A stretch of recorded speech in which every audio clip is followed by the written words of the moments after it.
You can't just be 100% honest and you feel like you have to tiptoe through conversations and select the right words and really bite your tongue a lot of times. That's not exactly friendship in my definition.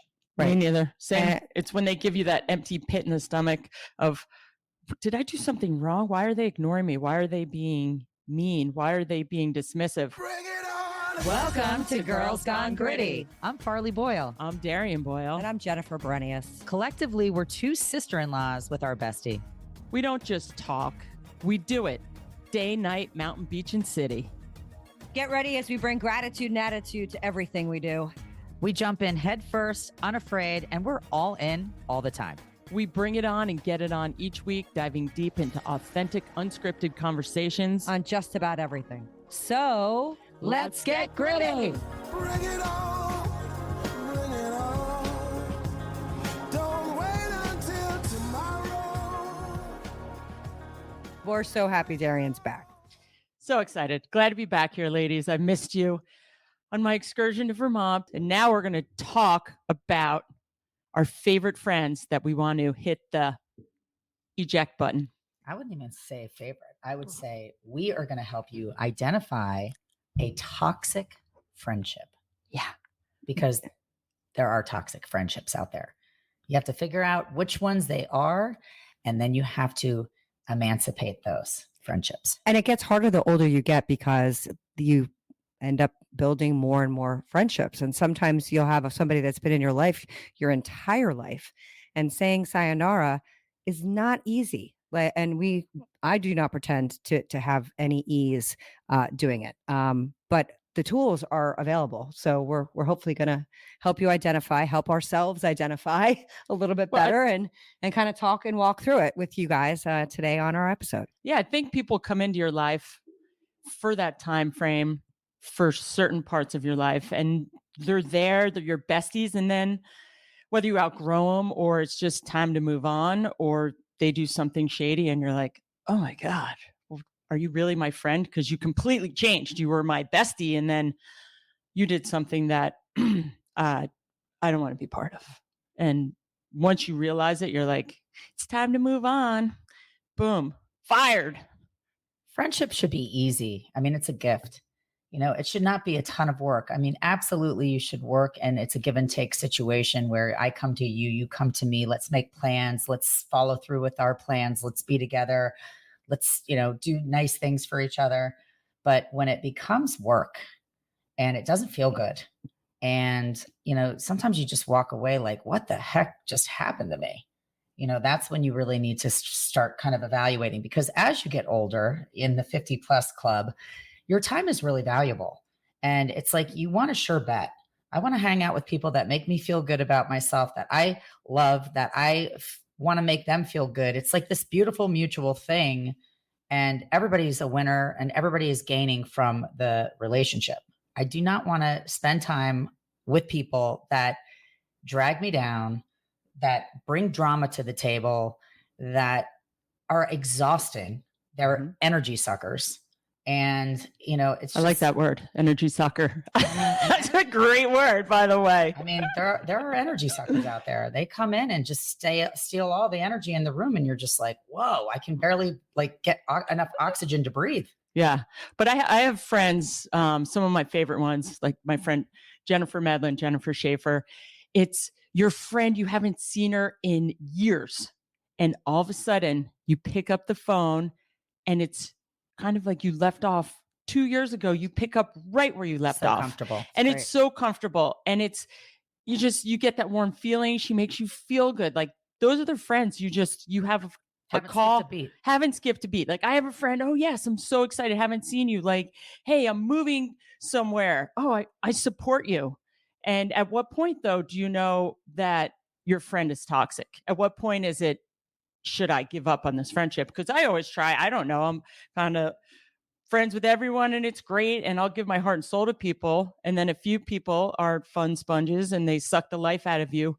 But at what point is it that you realize, oh, these people should probably not be in my life? At what point is that?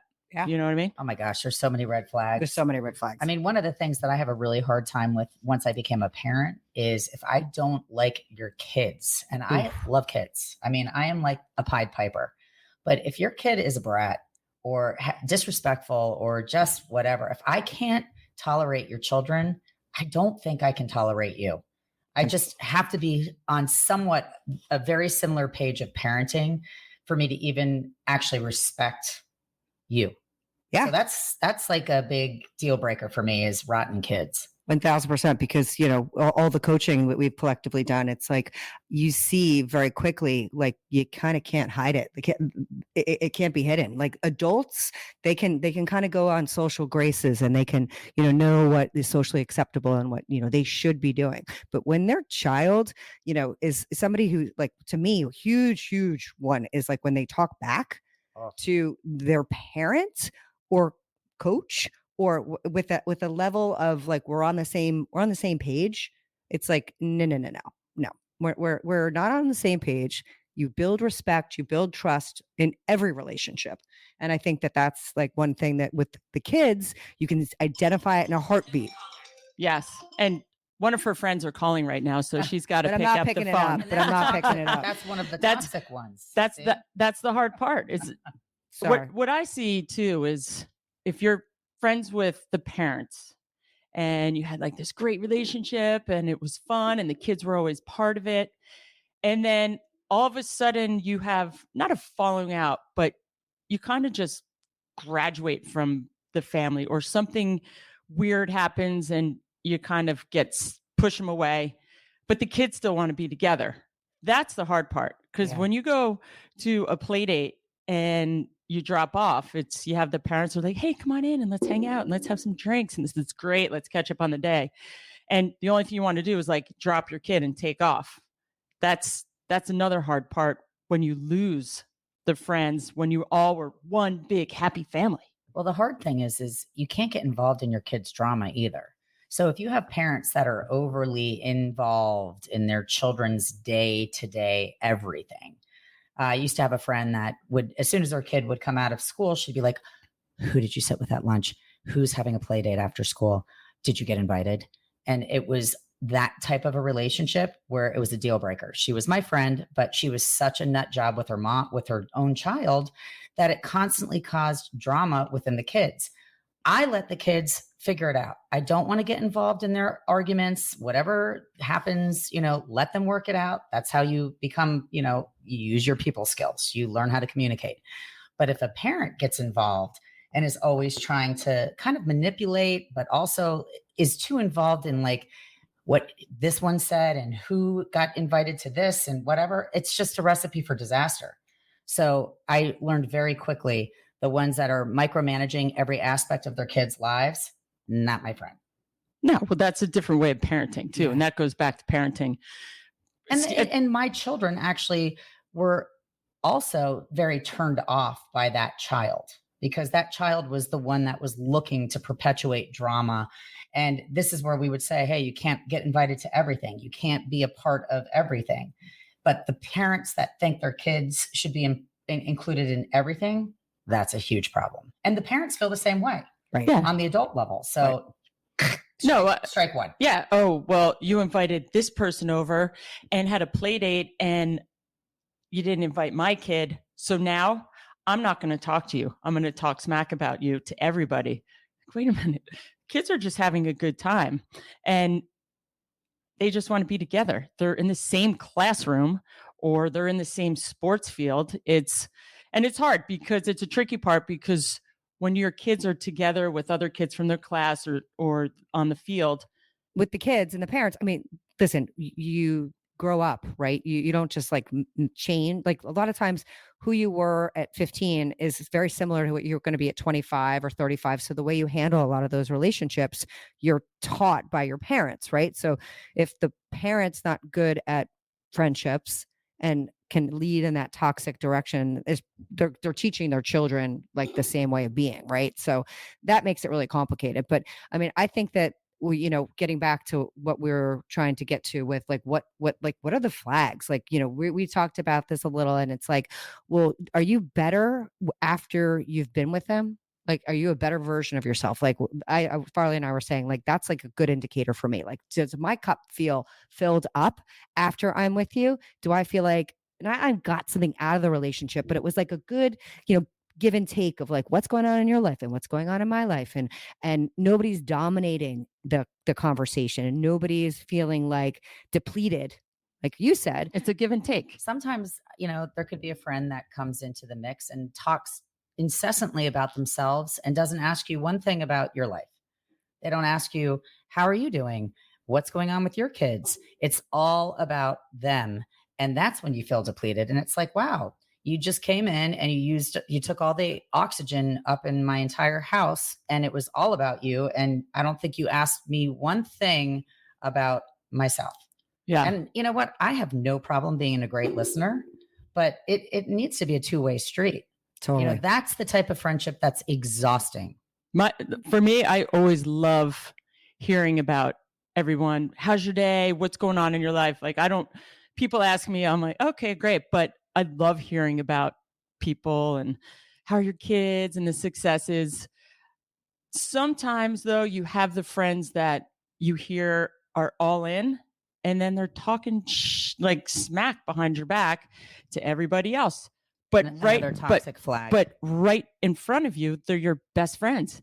Hey, you want to go do something great? I'm like, sure, because it's just the way it is. So the toxic flags are out there, and it's trying to say, hey, do you want these people in your life? No matter if they're saying nasty, negative things about you behind your back, or do you just cut them off? And I don't know. I don't think you need that many friends when you get to our age. You're not taking numbers. Like backstabbers. I have zero tolerance rule. I mean, truly. I mean, I barely have enough time in my day for the people I want to hang around with. Like, why am I going to spend my time with people that deplete me? Like, and guess what? It can be quality over quantity. I don't need 500 friends. I'm lucky enough to say that I actually do have, a really big group of friends that I consider to be very real friends. I have real, true friendships, but I will ixnay the quantity for quality. Totally. And I think when we're younger, it's like you want to be friends with everybody. You want to please everybody. You just kind of want to be like Miss Popular. You want to have a lot of people in your life. But as you get older, you realize you just need people that you can go to for anything and everything. You want to laugh with somebody, you've got your person. You want to cry, you've got your person. You want to be honest and hear somebody really tell you the hard to hear truth. I want somebody that's going to look at me and say, you know what? I don't think so. Or I don't agree with you. And, I'm worried about you. Like, you need a sounding board, not just in good times, but in bad times and in reality times. And, I need my people to keep me in check. They're my family, my family. I love that word because my friends are my family. Yeah. I'm an only child. So, I've got two sisters here now. And it's important to me. And my husband says, oh, geez, Farah, you're like an open book. You tell everybody everything. Well, I am an honest person, and that's my therapy. I don't see a therapist. I've never seen a therapist, but my therapy is being really honest, and I don't hold anything in. I kind of reveal everything because I'm not ashamed of, awful things have happened to me. I've made really bad decisions, but I have grown from them, and I've gotten great advice from my people that I can lean on. Yeah. My therapy is going for a surf or ski. I grew up not really talking about it too much and talking it out. Shocker. Shoving it under the rug. And then I forget about it, write it in my journal. I'm like, okay, hey, move on. Want to go drinking? No, but no, your friends are just what make you feel good. Like, I love my friends. I have some of my best friends, aside from you guys, are across the country. Sandra, I'll pick up a phone and go, I'm coming to California, and she'll hear my travel bag, click, click, click. We always laugh. It was clickety clack of my Dakine wheelie bag showing up at her doorstep. And she'd look and she'd be like, want to go surfing? I'm like, yeah, let's go surfing. She knew that was just, all right, let's get in the water. And, of course I would talk to her about things, and it just makes you feel good, and you miss them. And you send now with text messaging, it's like you send a little emoji or a photo and she's there.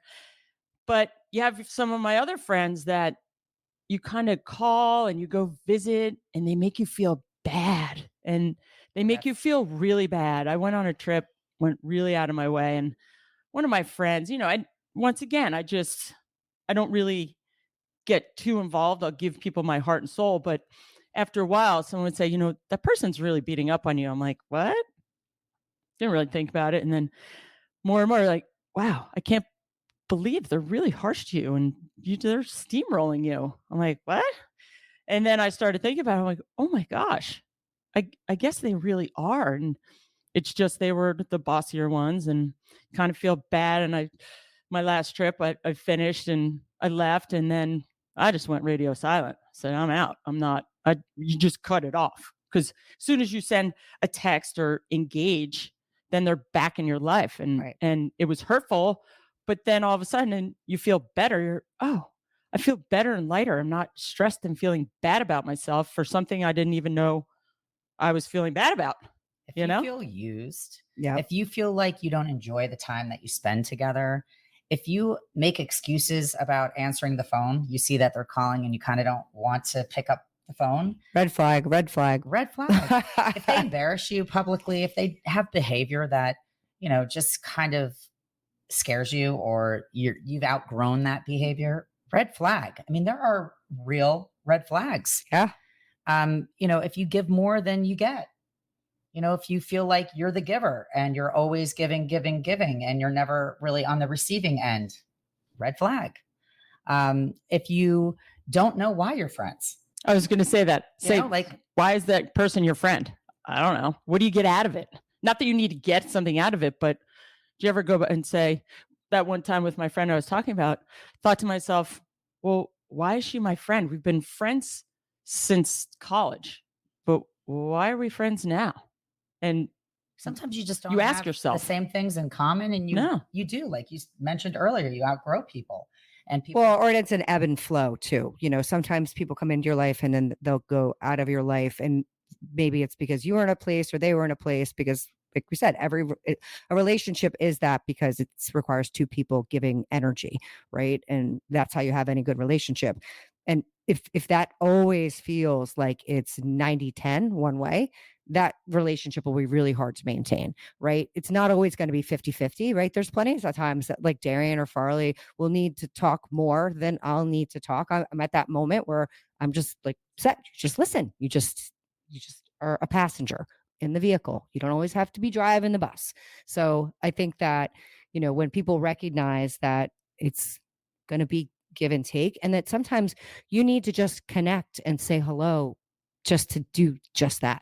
Like there doesn't always have to be a reason in a good relationship and a good friendship. I don't think it's not like there's not always an ask. It's like there's certain people that you'll like, they reach out to you and you're like, okay, here it comes. Something else is there's something else behind it. It'll manifest itself in a very short time, I'm sure.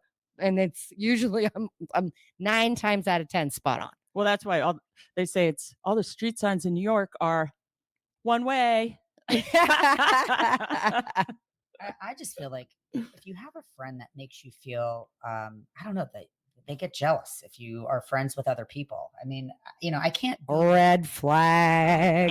I can't be friends with somebody that just like exclusively wants like mono e mono. I like a variety of people. Everybody brings something different to the table. And I have an eclectic group of friends that cover all the bases that I need.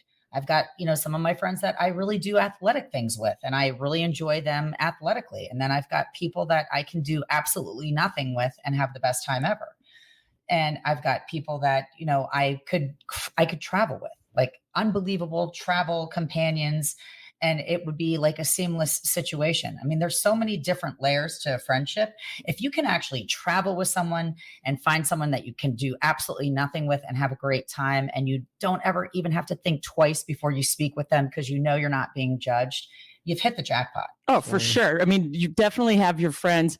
Well, I have a whole group of friends that are my non-athletic friends who I absolutely love, and they're in the fashion business. So, always talking fashion. But then you have your friends, the same thing. Oh, your friends you want to go on a surf trip. Friends you want to go skiing with every day. And then there's your friends you want to go on a ski trip with. Totally different. Sure. Ones that you go that you have your kids come because the kids love each other and you just love that environment. So it's great. I love that all of us have shared that you can go into New York City and go out with, which I can't wait. Ooh, when's that happening? When's that happening? Let's go. We should be there right now. Totally. We should be drinking cocktails. Next episodes, we're going to start crushing cocktails because I'm back from Vermont. So yay. Yeah, we're going to discuss with my friends music lyrics, even though we're all the three of us are major music heads and love music and variety of music. But wow, these lyrics are insane. I just went to Olivia Rodrigo with my 9-year-old. So yeah, we'll talk about, I can't wait to talk about that. Whoa. So different than old school rap, but it's great. I mean, just when I walked in here today, I haven't seen my girls. And even though we were far away on Texas and doing the show I was in Vermont and you're in Jersey, it's just coming and seeing you. It just made me all warm and happy. And like, you're my besties, you're like family. That's what makes this so fun. That's what friends are about. And they make you feel good. And in like, good times. I'm going to call Sandra today. I'm going to text Beef and I'm going to send my other friend like a dirty emoji. And it's like I love having like my hands on hellos to my friends around the world. And I still do keep in touch with so many of my friends from traveling all over the world for years doing what I was doing. Still my special friends. You just send a text, or if you have a friend who just reached out and say, hey, I'm in New York City, you want to have a cocktail? Like, it's really far, but maybe, let's do it. Well, I have a question for you both though. When we were talking about this a little bit, we were talking about like breaking up with like friends. Like, have you guys ever actually like, because I don't think I actually have ever broken up, like said the words per se. It's like you just like retreat a little bit back and forth. But one of the things that somebody said was, who did I break up with? Dun, dun, dun. I can't use the name, can I? No. Okay. But I never said we're not friends anymore. You didn't have to. But that's what I'm saying. We're writing it down. We're writing a name. I guess sort of. But yeah, well, maybe. But I don't know that I ever like really told her like we're not friends anymore. I don't know if you have to say that. Okay. Like I saw an article, breaking up with a friend. When is it time? And it was very good advice. It's have a third party. But that's what I mean. Have you ever done that? I've talked to my very good friends about. No, but like, have you ever sat down? Have you ever sat down with like a friend, like specifically, and said, you know what? Yes. Until you fix X, Y, or Z, or until I stop feeling like lose my number. I have. Really? See, I've never sat with a friend. Well, I guess it's giving your friends counseling. I sat down in a comfortable couch and we had a nice conversation about it. I think the gist of the conversation that I had was, I can't do this anymore. You have made me feel like I have zero boundaries in our friendship. You can't just walk in the door unannounced. You can't just call 24/7, and you can't just expect that I'm your one and only person. Like I'm just not capable of giving you what you want. And I feel like I'm constantly letting you sounded like a stalker. It sounded like a stalker. Yeah. Huh. I mean, when you start feeling like you are letting somebody down all the time and you can't give them enough and you can't give them what they need. Or my husband. I mean, boiling a bunny Glenn Close. Boundaries are a big thing. It's hard. There's also ways that you can slowly fade away and not be as available, and suddenly do it that way if you don't want to have the hard, conversation. It just depends on the nature or the personality of the person. But you have to make sure the personality is strong, because you tell someone, hey, we're not going to be friends anymore.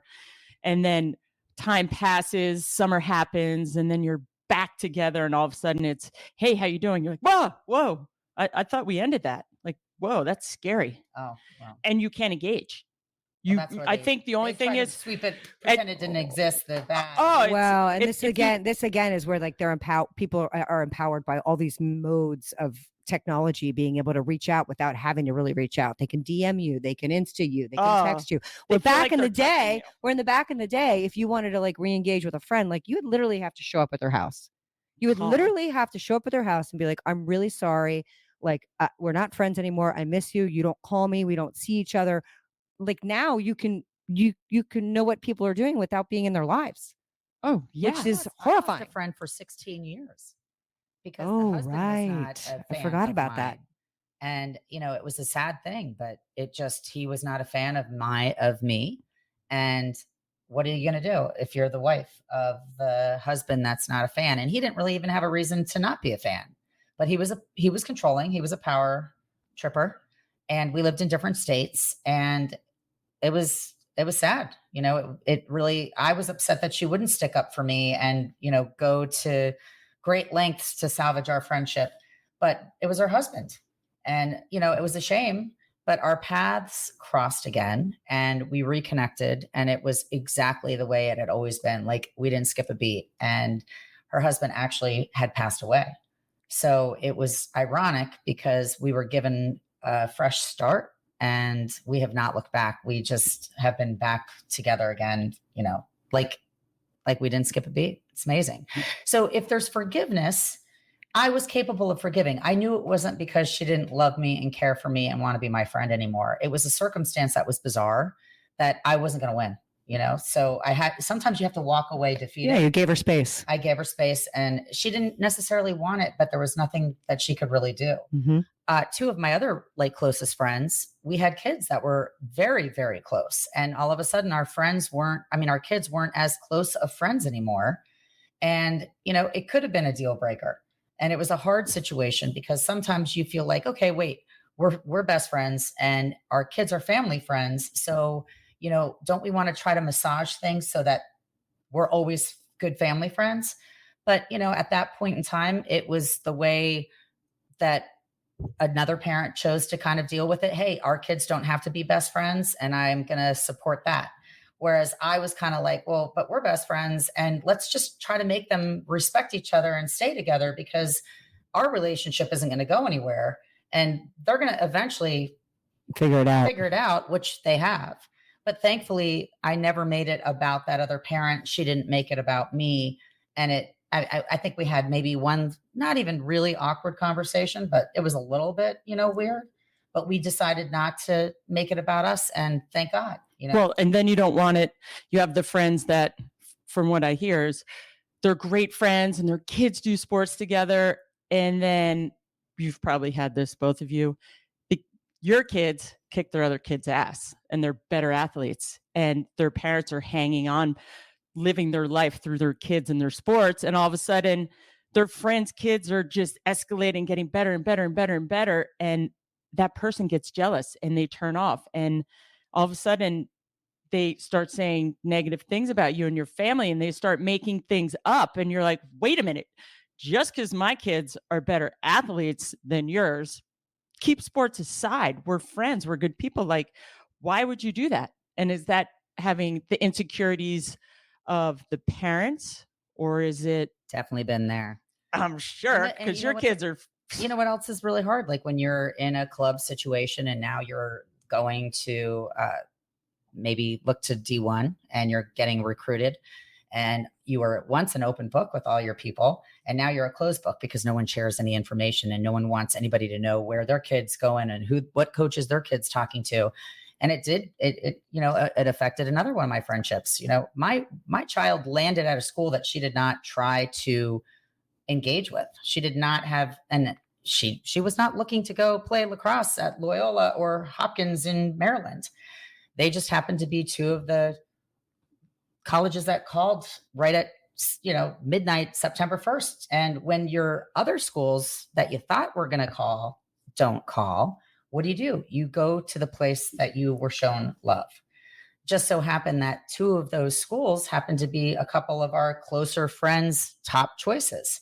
So now we're going to these schools that we didn't even flirt with, but they thought it was like a sneaky kind of covert situation, which it wasn't. And, yeah, but people always are looking for a reason to justify. I don't think we spoke for a year, maybe 2 years. They're like, how about support? How about, hey, I love people's successes. I love when my friends' kids are dominating, or my friends get a job and then they get another job, or they get a whatever, anything that's positive. They win a race. I always am so supportive. I don't like hearing negativity. I hate when people talk behind people's. Is the ugliest sin. It's the worst.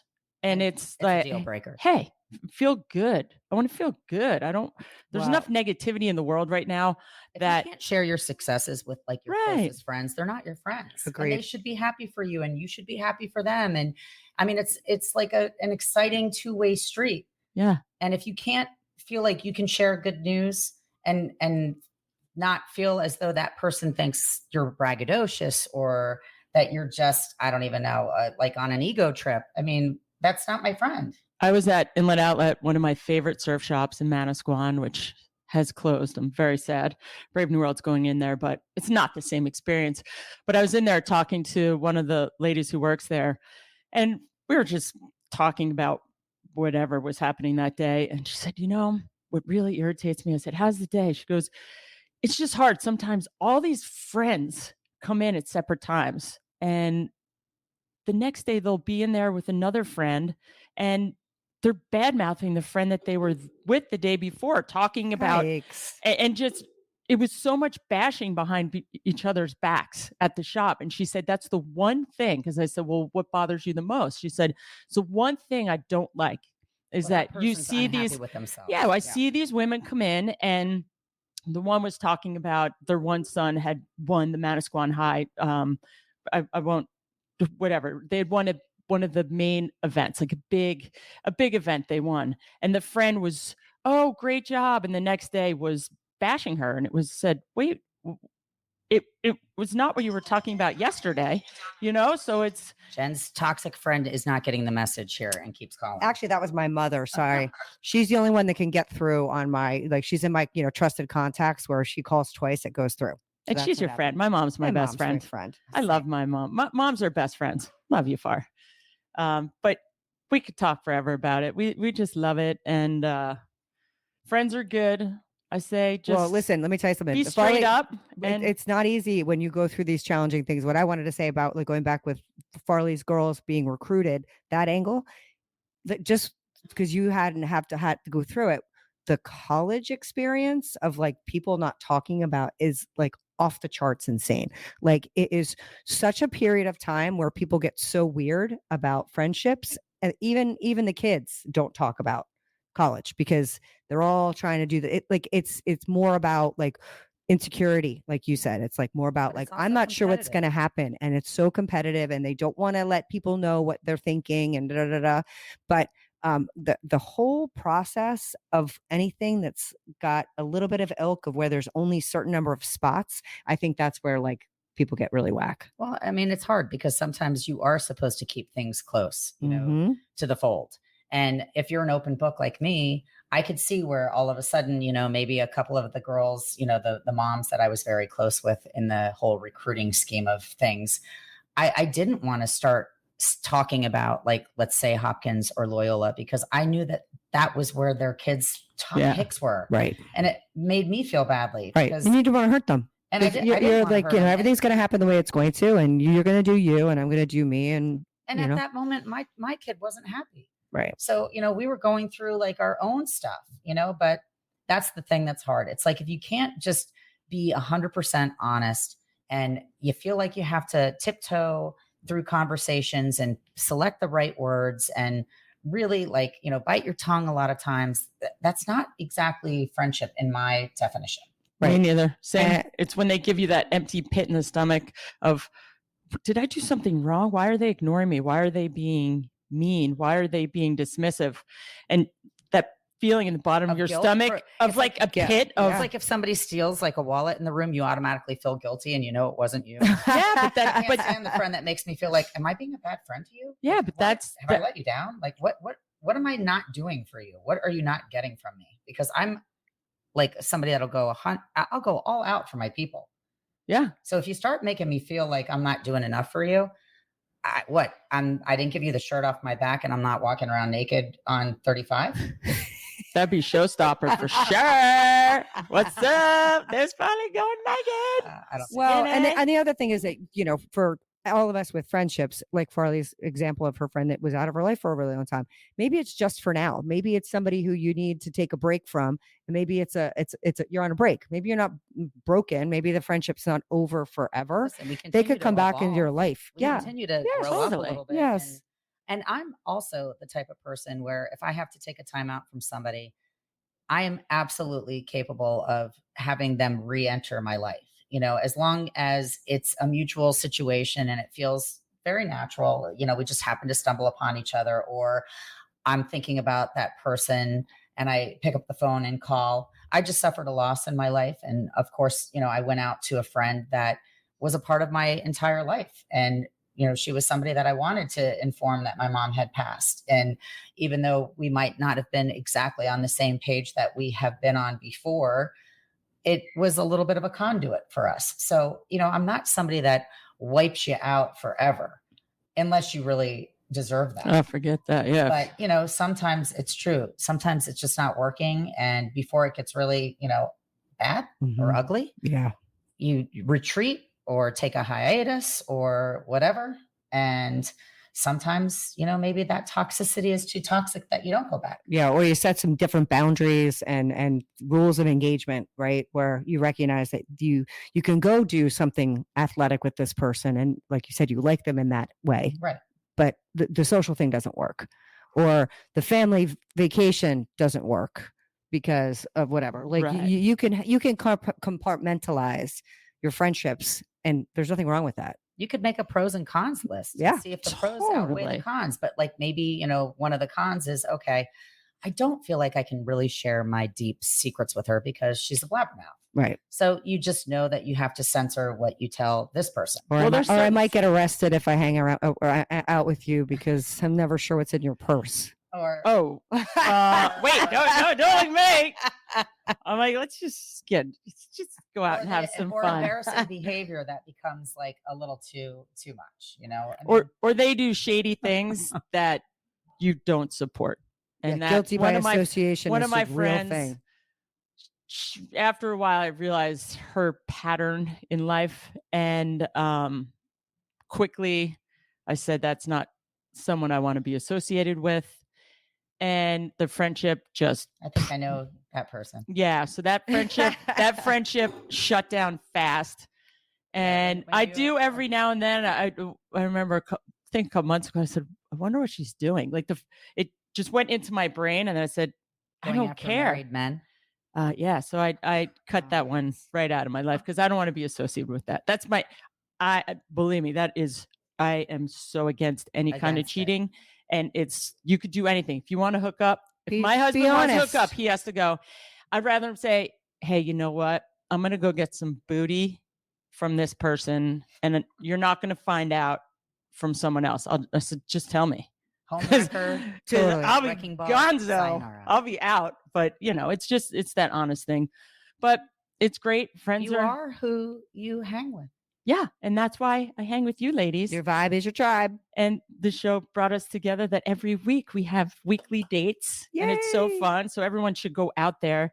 And I think everyone, if you're listening, send some calls or texts to some of your old friends you haven't seen in a while or that you're thinking about. Or do some spring cleaning because, if you've got some cobwebs and some toxicity that you are ready to, emancipate, make it happen. It's nice because all of a sudden your date card is freed up.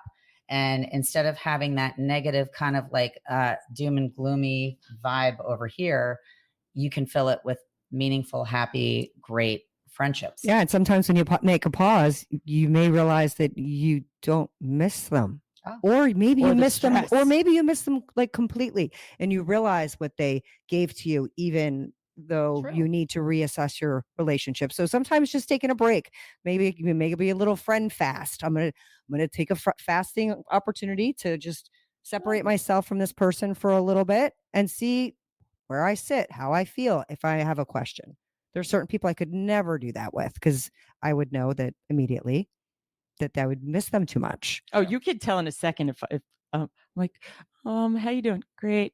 You guys are like, what's going on? Because you can read me. Because you can read your friends. I'm sorry. I can read a lot of my friends. Totally. But this was fun to talk about. It's so fun. Clean springtime. Do some spring cleaning. Totally. Yeah. On Girls Gone Gritty. So much for tuning in on on what day is today? Doesn't matter. It's a podcast day. Yeah, it's a podcast day. Thank you for listening and for joining Girls Gone Gritty. And please help us tip ourselves and tell a friend.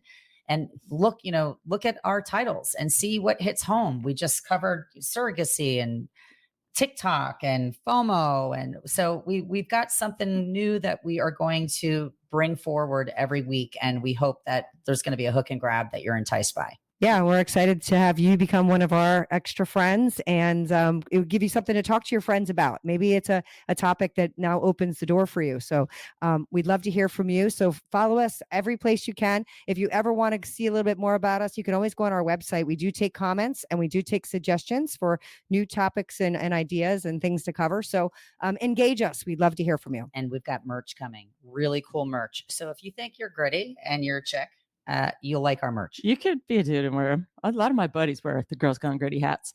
Thanks, boys, for listening and representing. Awesome. All right. Because they're girls are gritty. Awesome. Thank you for listening. Peace out. Bye. Whoop, whoop. Thank you for tuning in to another episode of Girls Gone Gritty. You can check us out on Instagram and Facebook. If this episode hits home, share it with someone who needs to get gritty. The 3 Gs. We'll see you next week. Peace out.